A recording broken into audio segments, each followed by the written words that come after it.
தங்கத்தில் சிறு மோதிரமாவது வாங்கி அணிஞ்சிடுங்க. அதன் நன்மை ஒன்றா இரண்டா? கொட்டி கிடக்கே. தங்கம் என்பது சாதாரணமான ஆபரணம் இல்லை. அது செல்வம், அதிர்ஷ்டம், ஆன்மீகம் என பல சொல்லிக்கொண்டே போகலாம். பழைய காலத்திலிருந்து இன்று வரை பெண்கள், குழந்தைகள், பெரியவர்கள் என அனைவருக்கும் தங்கத்திற்கு முக்கியத்துவம் கொடுத்தது ஏன் என்று ஒருபோதும் யோசித்ததுண்டா? தங்கம் அழகு மட்டுமல்ல, அது உடலுக்கும் வீட்டிற்கும் வாழ்க்கைக்கும் ஒரு விதமான சக்தி என்று நம்ம முன்னோர்கள் நம்பி இருக்கிறார்கள்.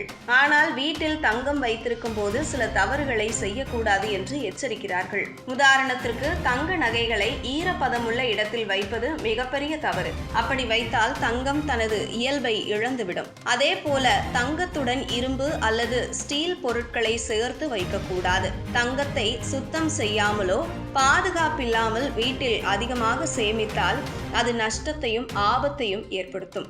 வீட்டில் வைத்திருக்கிறவர்கள் அடிக்கடி சுத்தம் செய்து காற்றோட்டம் உள்ள இடத்தில் சேமிக்க வேண்டும். வாஸ்து நம்பிக்கையில் தங்கம் வடகிழக்கு திசையில் இருக்கக்கூடாது என்றும், தெற்கு பகுதியில் பாதுகாப்பாக வைத்தால் நல்ல பலன் தரும் என்றும் சொல்கிறார்கள். அதனால் தங்கத்தை வைப்பது கூட நம்ம வாழ்க்கையை பாதிக்கக்கூடிய ஒரு முக்கிய விஷயமாகவே பார்க்கப்படுகிறது. குழந்தைகளுக்கு தங்கம் அணிவிப்பது ஒரு அழகுக்காக மட்டுமல்ல. பழைய காலத்தில் குழந்தைகளுக்கு தங்க காப்பு, வளையல், குண்டலம் போடுவார்கள். அதற்கு பின்னால் ஒரு மருத்துவ ரகசியம் இருக்கிறது. தங்கம் உடல் வெப்பத்தை சமநிலையில் வைத்திருக்கும் தன்மை கொண்டது. அதனால் குழந்தைகளுக்கு சளி, காய்ச்சல் போன்றவை குறையும் என்று நம்பப்படுகிறது. மருத்துவ ரீதியாகவும் தங்கம் குழந்தைகளின் நோய் எதிர்ப்பு சக்தியை அதிகரிக்கும் என்று கருதப்படுகிறது. தங்கம் தோளில் பட்டால் உடலின் சீரழிவுகள் குறையும். அதோடு காப்பு அணிவித்தால் குழந்தைகளுக்கு எந்தவித தீய ஆற்றலும் வராது என்ற ஆன்மீக நம்பிக்கையும் இருக்கிறது. அதனால்தான் நம் பாட்டி, தாத்தா காலத்தில் இருந்து குழந்தைகளுக்கு தங்கம் அணிவிக்கும் பழக்கம் ஒரு மரபாக வந்திருக்கிறது.